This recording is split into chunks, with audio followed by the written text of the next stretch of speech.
time.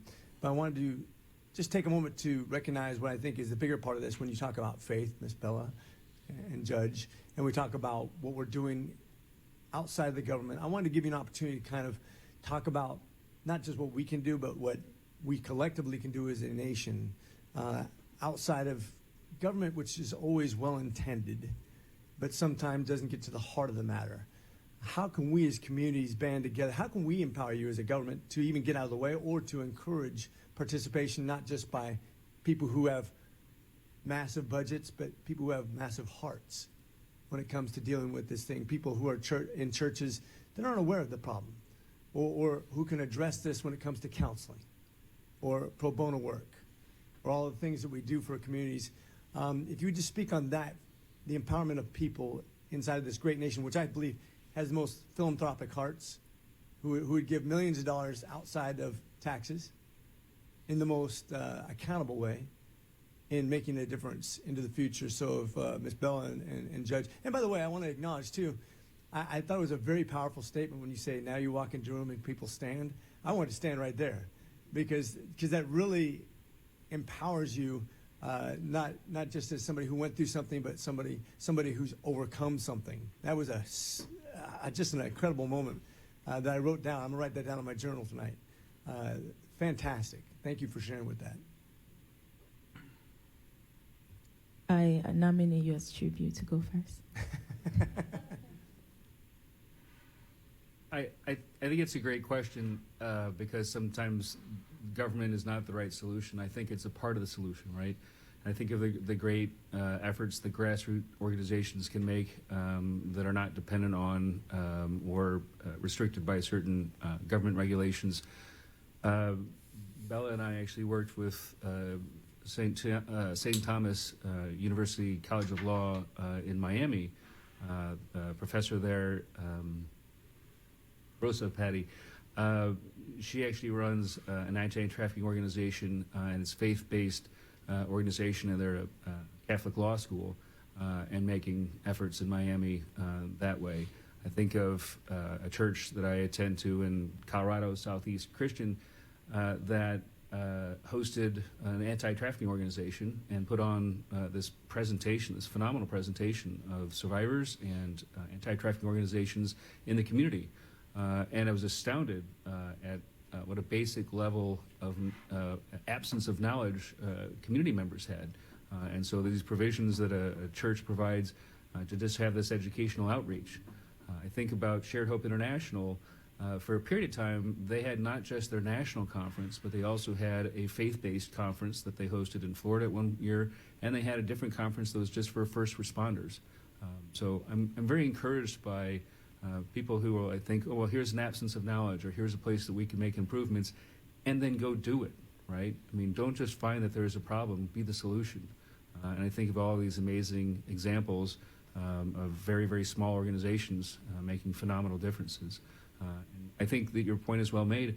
You know, I love our government. Our government is the greatest. But sometimes we're too big or we can't accomplish things, and we need to rely on smaller organizations where a different approach to the solutions. So faith-based organizations or community organizations are phenomenal.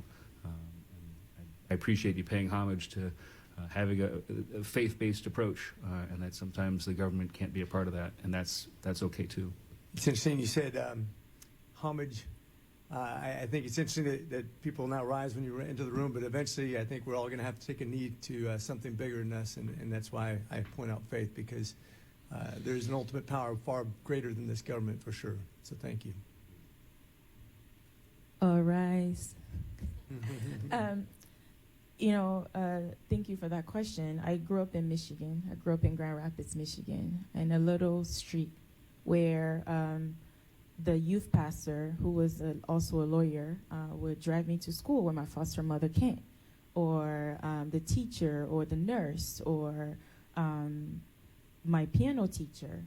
It was a power of community. It wasn't about if they were Republican or Democrat. It wasn't about if they were from Michigan or Togo. It wasn't about anything but prioritize me and the 22 other girls who survived and boys who survived trafficking with me. It was seeing us as people, as children. And I think the more we prioritize that, at the heart of it, everything we do is to love people, to care for people. Yes, sometimes it's about budgets. I understand that, working for a controversial agency. I understand that, but I think continuing to see that if we don't take action, who is at risk here? And we see that you mentioned being a doctor and being in the ER and seeing people lose their lives. You know, we might not target every community, but just doing what we can for the next person. It's because of all those people in my little street on Madison Avenue in Grand Rapids, Michigan, that's allowing me to be in front of you today. Is those people seeing me, not as a little girl from Togo who survived trafficking, now as a girl in foster care, now as a girl in juvenile home, but as a person that needed help, as a person with potential, and doing everything, seeing their actions support their belief. They say they love God, and they don't go on the street and shove the Bible at everybody's faces. They say they love God, and so they did what they came for me, and I was the next person that represented God, the love of God for them. So I think, again, the power of collaboration, regardless of where we fall on the aisle, and see people as people needing to serve them is what we need to continue prioritizing. Thank you. Thank you. And as a guy who's witnessed far greater youth ministers than myself, I'll say that pretty much the universal truth is we all want to be loved. And often the time when we don't feel loved is when we're most vulnerable to those predators. So thank you for pointing that out. Getting back to government and unintended consequences, though, one of the things I do have, I'm very, very encouraged by the programs we do have that are helping, that we're making progress towards better legislation. But I'm also worried about legislation with unintended consequences that can actually encourage a problem. I'm very concerned with 500,000 people per month crossing the southern border, not just because it's a humanitarian crisis, but because of the vast number of children who are being assaulted as they progress up here. I believe the chair mentioned 80% of the women who are migrating up this way are being raped. 80%. And if you consider how many people out of that 500,000, let's make a fraction. Let's say it's a couple 100,000 per month. Take 80% of that. Let's just round it off even lower. 100,000 women being raped per month who are migrating up here because of what I consider a bad policy. Now, I'm sure that it's horrible where they live too, but that's not due to us necessarily. It's not that we can't help with that. But I'm worried that what we have legislated or failed to legislate has led to over 100,000 rapes per month. And then further, the chair also mentioned 85,000 children that are in our charge. I take this very seriously. I'm a man of not just faith, but of military consequence. In the Marine Corps, we're accountable for what we take charge of. The general orders are very clear of that. And we as Americans, we as a government, when we take charge of a child, our most precious commodity, as a father of 7, I'll tell you, nobody's going to come near my children or take charge of my children more than I am going to. There is nobody more accountable to my children than myself. If I, as a government, am going to say I'm going to take charge of your child, whether I know who the parent is or not, 85,000 children that we take charge of have disappeared. We have a significant problem in our policy. I am worried that what we are doing is causing harm. Our first application of the Hippocratic Oath is to cause no harm. And I'm worried that policy, of course, can do great good, but it also can create great harm. And I want to make sure that our government is not just held accountable for what we do right, but what we do that causes harm. And so I want you to address, and I'll start, Ms. Murray, you talked about prevention. Maybe the biggest thing, in healthcare, by the way, prevention is one of the biggest things we talk about. If you're not obese, if you're exercising, if you're taking care of yourself, if you're taking your medications, prevention will lead to an incredible life compared to without prevention. In government, what I'm worried about is we're not doing the right things to prevent these horrible things. nobody can doubt that if 85,000 children disappear, and 100,000 kids are being raped on the way up here, by the way, if 100,000 people are already used to being raped, and then 85,000 disappear, what have we caused because of our lack of prevention or because of harmful legislation? I'd like you to address that, please. Of course, and again, from a medical background, it's drummed into you right from school. Prevention is better than cure. It's better for the person, but also as entities. So as an NHS nurse, it was cheaper for the NHS to prevent it than to cure it. And so with that approach with human trafficking, I think prevention is absolutely key. It's a key pillar for me. And so as much as I don't feel like I have the authority to speak into what's going on here, what I can speak into is certainly identifying key vulnerabilities that have a global impact. And so being aware of what key vulnerabilities are and then addressing that at that point. So rather than waiting till it's happened, rather than waiting till someone's been trafficked, rather than waiting till after someone's been raped, but instead being aware of the key vulnerabilities and then addressing that at that point. So again, for me, I always keep coming back to period poverty, because that for me has been something that I've seen firsthand across both Kenya, Uganda and Pakistan have a huge issue where girls particularly are marginalised because of this.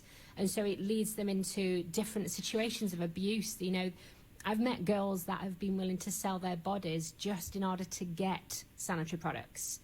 Now that for me is an area where every single one of us can make an impact that's so cheap, so easy, and yet makes a life difference to girls around the world. And so I think for me, as much as I can't and won't speak into your border issues, but what I will speak into is being aware of the vulnerabilities that are out there and then trying to equip different NGOs around the world that are tackling those key vulnerabilities before it becomes an issue. By the way, thank you for mentioning Africa. Thank you for mentioning sanitary products. I'm going to combine my two statements now with the faith-based, which I have been part of a faith-based organization that has distributed sanitary stuff to Africa and other countries, because I think that's incredibly important, because you nailed it. Yeah. That's right. People are selling their bodies for necessities. I think I've been to orphanages or places of faith-based in about 5 different nations around the world, and it does me great joy to see America involved in that in some very real ways that are consequential around the world. But to talk about, I do have the authority to talk about what we do here in the government, and I just want to make the statement that although we often mean well, that there are real consequences to bad policy, and I am very concerned about this migration for people who want to have hope, that want to experience the American dream, which I don't disparage anybody who wants to take part of this American dream. I have benefited as much, if not more, than anybody in the world by this American dream, and I am so blessed, as is anybody who comes to America. But at the same time, the amount of evil by evil people who are preying upon people who try to hope in something greater that they're experiencing because we have had bad consequential legislation or lack thereof that has led to a massive border crossing of humanity that is being pillaged and raped and put into slave labor and being tormented and sometimes killed even, because we have horrible border policy. Worries me greatly. And I think I would be remiss if I didn't mention that if we don't change it, we're going to see more death, destruction, slavery, and rape. Those words should never come out of the words of a U.S. representative's mouth when it comes to our consequences for our actions or lack thereof in America. And with that, I yield. Thank you so very, very much, Dr. McCormick, for those comments. And I agree with you 100%. 85,000 kids who have been lost, unaccompanied minors, and we don't know where they are. It's an engraved invitation to the traffickers to exploit. So thank you for underscoring that. I'd like to now yield to Ms. Raderwagen. Thank you, Mr. Chairman. Paulo Falava, thank you for sharing your profoundly touching stories with us. As an Indigenous woman, I am truly cognizant of how human trafficking particularly affects Indigenous women. I'm very deeply concerned about it. I have a couple of questions here, and one of them I think has been kind of partially addressed along the way, but let me just put these two questions out there, and for all of you, if you want to address any or all parts of it, that would be very helpful. And what more can the U.S. government and international community do to more effectively deter traffickers and implement prevention strategies? That's one. And the other is, how has the crime of human trafficking, including geographic trends, changed over recent years? How did the invasion of Ukraine, COVID-19, and other world events affect human trafficking trends, and how did they impact anti-trafficking trends or efforts? So I would love to hear from any and all of you.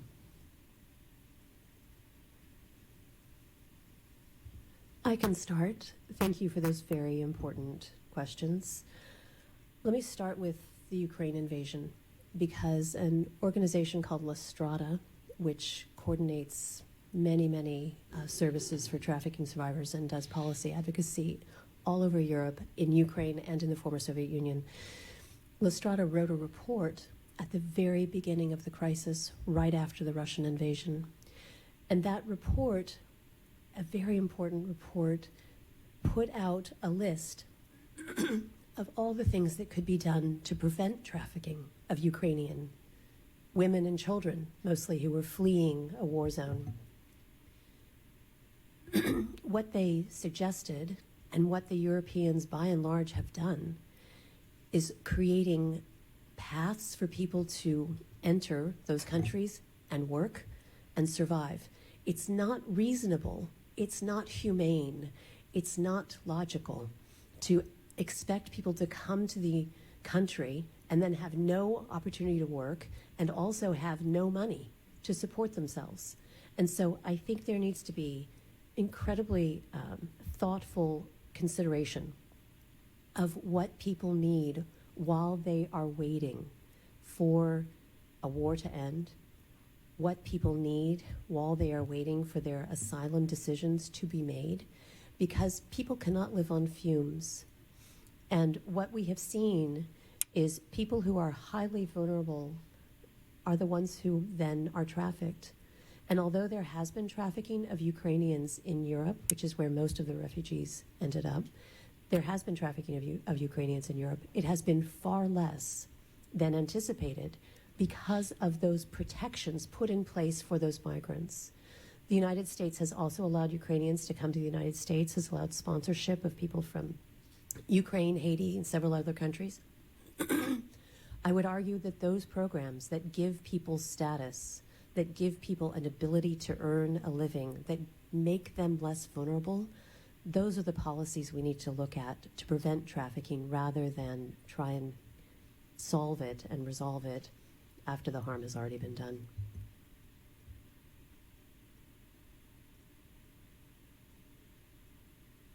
So I'll start with something that's not quite on topic to your questions, but you began with identifying as being of the indigenous people, and it makes me proud of the work that the United States Advisory Council does. You know, as you may know, the United States Advisory Council the members are only survivors of human trafficking.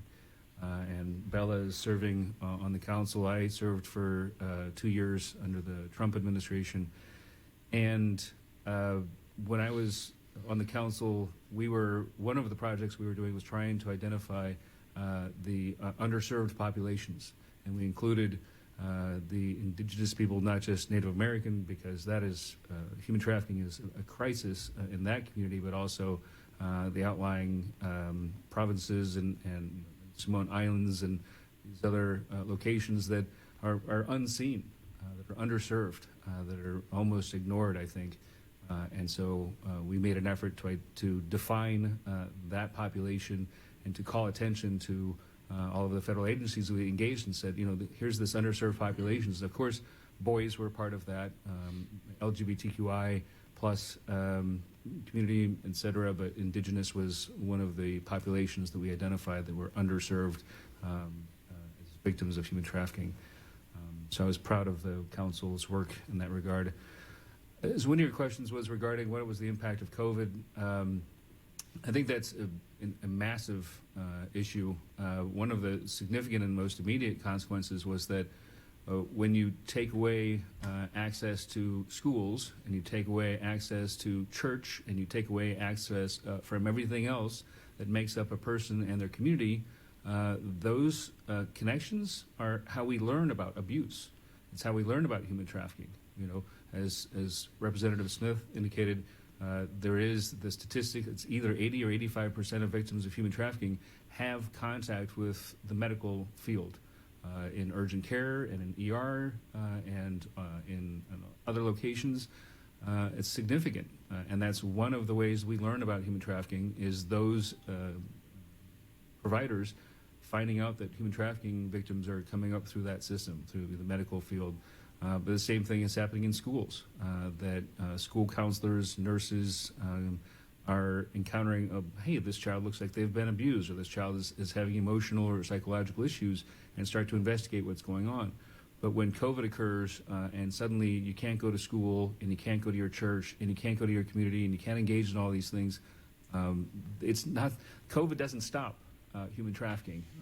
Human trafficking is amplified by things like COVID when you start isolating a person from all of the different parts of their community that might have been able to engage and prevent that to occur further. So massive impact. I'm fearful that of the next pandemic we have that legalizes our being isolated from our communities of support.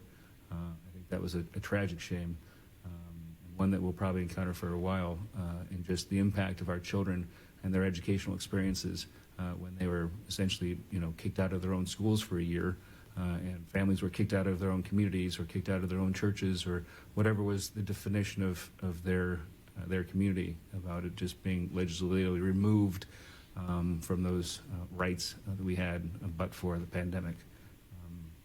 So that was a massive impact. But I think we're still going to discover